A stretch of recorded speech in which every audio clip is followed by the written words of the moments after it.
Hey guys, today I'm here with my full suspension bike and I'm going to show you guys how to set your sag. Setting up your suspension, and especially your sag, is one of the most important adjustments you can make to your mountain bike. If it's not right, your bike will ride like crap. Now I'm going to be doing this on my full suspension bike today, but this technique does apply to any bike with a semi-modern suspension setup. I usually like to start with the rear shock first, so if you're watching this just for the front, skip ahead a little bit in this video. The first thing we need to do before we do anything else is to get a baseline measurement to see where our shock is at now. So to do that, all you need to do is just push this O-ring up against the fork seal on the sanction and get on the bike and see where it puts you. Sit down gently with all your weight on the seat. Be careful not to bounce, as this will throw off your reading. Now that you've gotten on and off the bike gently, take a look and see how far down your O-ring traveled. We're looking for it to be somewhere between 25 and 30%. If you're lucky enough to have a shock like mine where the reading is printed right on the side of the tube, you can use that. If you don't, you can measure it with a ruler and look for a quarter to a third of the full travel of the sanction there. If your O-ring went too far down the sanction like mine did, over 40% of sag, then we're going to need to add air to the shock to make it a little bit stiffer and decrease the sag. So now I'll show you guys how to do that. To adjust the air in your shock, you're going to need one of these, a shock pump. If you don't have one, you're going to need to go buy one. So your journey ends now if you don't have one. Some shocks do have a normal adjustment and they're coil sprung. In that case, it might be a little bit more difficult to adjust your sag. You might need to replace springs or do something different. In my case, I have air, so I'm going to adjust the air now with my tool. To adjust air with the shock pump, all you need to do is remove your valve cap here.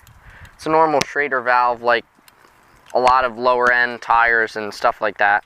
You're going to take off the hose on here and screw this onto your shock. Once your pump is attached to your shock, all you need to do is either pump more air in, or you can use this little bleed valve on the bottom to let air out if your shock was too high in the first place.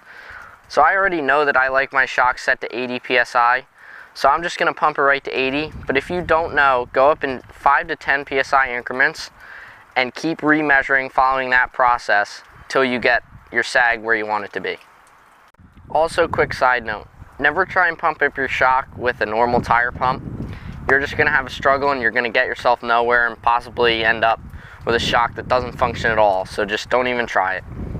Also, never use something to poke the valve like you would letting out air on a tire. You'll let out way too much air and your shock will be way too soft.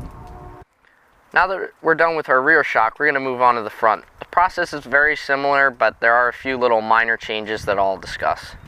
It's less common that forks come with an O-ring attached from the factory, so for mine, I'm going to use a zip tie as a temporary marker for my sag level.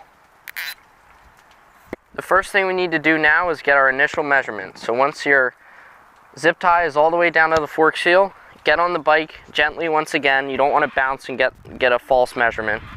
And you're going to mount the bike and get in a relatively aggressive forward riding position.